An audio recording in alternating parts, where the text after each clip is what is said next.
I asked him, how's Lacey? What's she up to?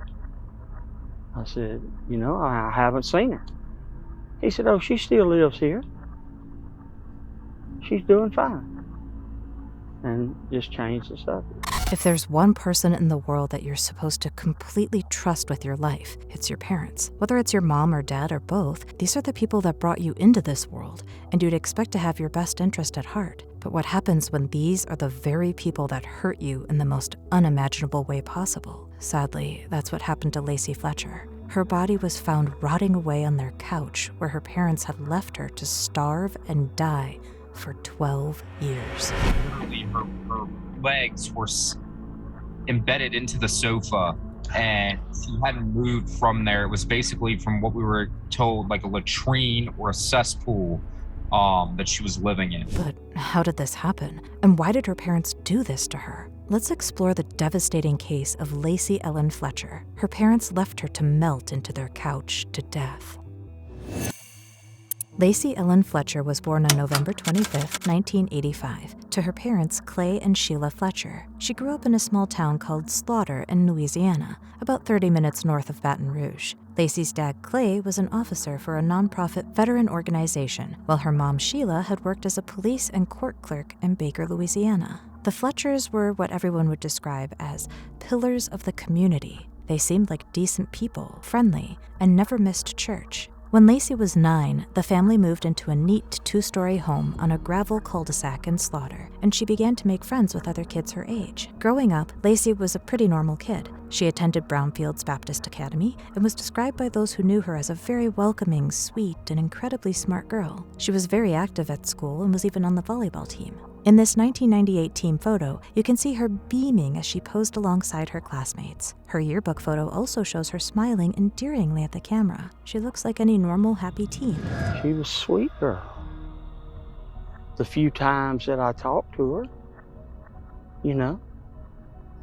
But like I said, she didn't come out a lot. But Lacey was not a typical teenager. You see, Lacey had autism and social anxiety, which greatly interfered with her life in and out of school. At the age of 14, her parents pulled her out of school and decided to homeschool her. And that's when people started to notice some drastic changes in Lacey. She was no longer the happy girl that she used to be, and had become super isolated and withdrawn. Also, Lacey was not developing at the same rate as most girls her age. While her physical appearance did look like that of a normal teenage girl, she was not as mature and seemed to be more interested in little kid stuff, like dolls and Disney movies. One of her former classmates would recall this about Lacey. Definitely different from other kids her age. I knew she was not your typical teenager. She was smart as hell, but I guess the best way to put it is that she wasn't as mature as us. She still liked children's things, not teenage things. When she was 17 or 18, she was more into Disney movies and country music. She did invite us over to watch Disney movies despite being more withdrawn. That wasn't my forte. I was 18. I used to ride motorcycles. As time went on, Lacey became even more isolated as her former friends grew up and moved on with their lives. One of her neighbors, 59-year-old Robert Blades, said that he could see Lacey on a regular basis exercising on the streets with weights. While they never talked, he could acknowledge her with a nod. She appeared normal physically, still thin as she had always been, and nothing seemed off.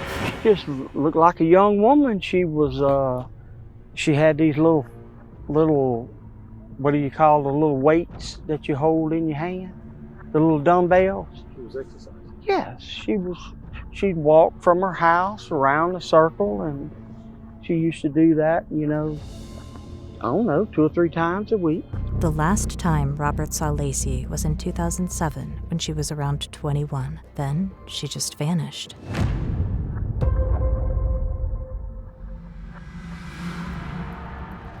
Many years passed without any of the neighbors seeing Lacey. Robert said in an interview that at first, he assumed that Lacey had moved out of her parents' house, gotten married, or simply gone to build a life of her own, like most people do at that age. Makes sense. However, after a while, he decided to confront Lacey's father, Clay, and ask about her whereabouts. I asked him, how's Lacey? What's she up to? I said, I haven't seen her. He said, oh, she still lives here. She's doing fine.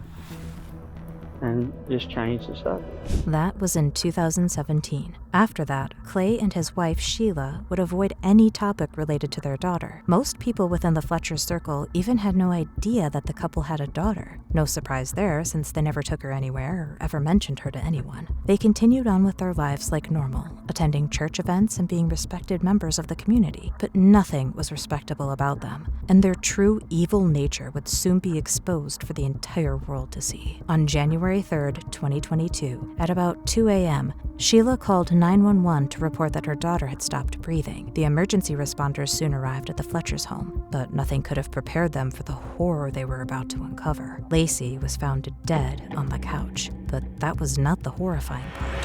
Her emaciated body was bent over on her left side, with her right arm across the top half of her thin body. Her body was in a crater on the couch in the living room, barely covered in a small blue patterned t-shirt. She had been sitting on that couch for so long that she had begun to melt into it. Yep, her body seemed to have become one thing with that couch. She appeared almost buried up to her shoulders in a wide and deep hole in the couch that her emaciated body had worn into, digging into the cushioning. It would later be established that Lacey had sat on that couch in the same spot for, wait for it, 12 years. Yeah, you heard it right. 12 years on the same spot. What? Unbelievable. And sorry guys, it gets worse. Lacey was sitting upright and cross-legged in a way that people do to make themselves comfortable. But comfort was definitely not what Lacey had been seeking. Probably survival. She was also covered in human feces and urine from head to toe. She even had some inside her ears. Literally, her legs were embedded into the sofa, and she hadn't moved from there. It was basically, from what we were told, like a latrine or a cesspool that she was living in. She had open wounds to the bone from her feet all the way to her buttocks, and essentially had gnats and maggots all around her body. That's awful. Can you imagine the incredible pain that poor Lacey must have gone through before she finally passed on? Death must have come as a relief to her, especially given that she had been in this horrific condition for over a decade. And it must have really broken her heart to watch her parents going about their business while she was suffering. Just how evil can you be to watch someone starve to death in front of you for 12 years and not even feel an ounce of pity? An autopsy would later find that Lacey had foam in her stomach, meaning that she had been so hungry that she started eating the couch. Now, given the condition that Lacey was in, you might think that the entire house was a mess. But surprisingly, it wasn't. Police reported that while the area where Lacey was found was in deplorable condition, the rest of the house was perfectly neat. There was even a neat pile of clothes next to the couch, and at the front was a low black table with lotion bottles, powder, wipes, a nasal spray, a box containing a child's photo, and other cleaning supplies. Talk about contrast. Between the couch and the table were two neatly stacked boxes of childlike DVDs. There was also a recliner seat where Sheila sat. They probably even watched TV as their daughter was slowly rotting away next to them. How messed up is that?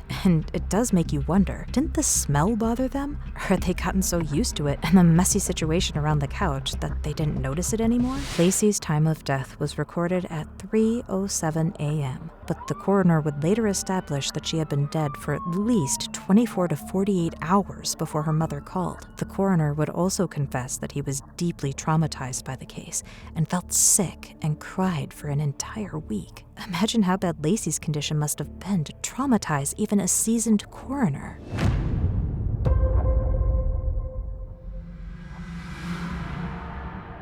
An autopsy later revealed Lacey's cause of death to be severe reasons, including chronic malnutrition, acute starvation, acute ulcer formation, and a bone infection that eventually led to sepsis. According to the doctors and medical experts who reviewed the case, Lacey had developed locked-in syndrome. Locked-in syndrome is a condition in which a patient is fully aware of their surroundings, but cannot move or communicate verbally due to complete paralysis of almost all voluntary muscles in the body, except for eye movement. It's not known what caused the locked-in syndrome to manifest, but Lacey's parents could have done something if they wanted to. They could have hired a home care nurse, called the family doctor, or taken her somewhere she could get help, but they didn't. In fact, the parents were not even in the house when poor Lacey died. They had actually gone away for the weekend, leaving poor Lacey to die alone in the house. That's really heartbreaking. Police immediately began questioning Sheila and Clay Fletcher to find out how and why their daughter got into that state. Both parents claimed that they had cared for Lacey, with Sheila even telling detectives that they would clean her and bring her meals.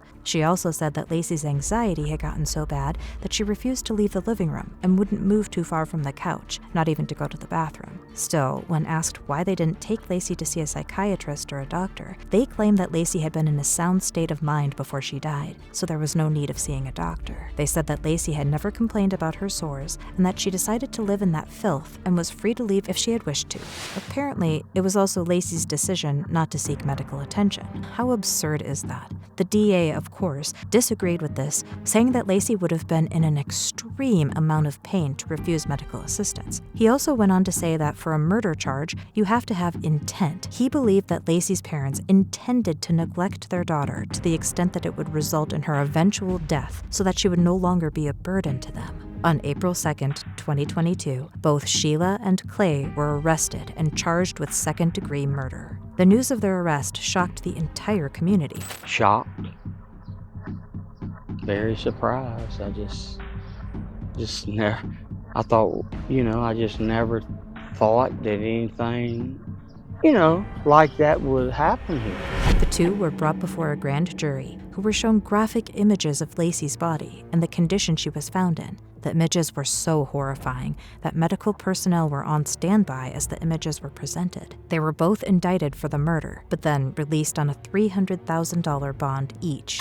Sheila was able to get out last night, and Clay just bonded out this morning after they got some of the additional money. It really is just a horrific case of neglect.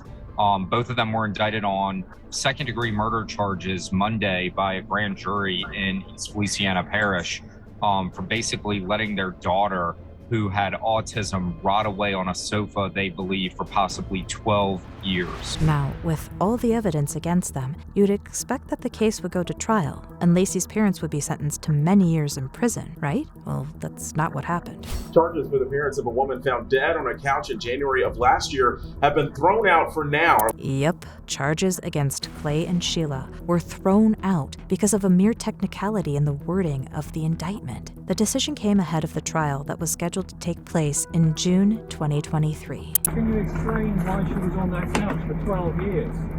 You have nothing to say. But despite this setback, the prosecution is determined to bring the case back before a different jury and get justice for Lacey. This case is truly tragic. Lacey was a lovely young woman, and she really didn't deserve such horrible parents. What do you think about this case? If you were a judge, how long would you sentence Lacey's parents for? Let us know in the comments section, and don't forget to like and subscribe for more videos.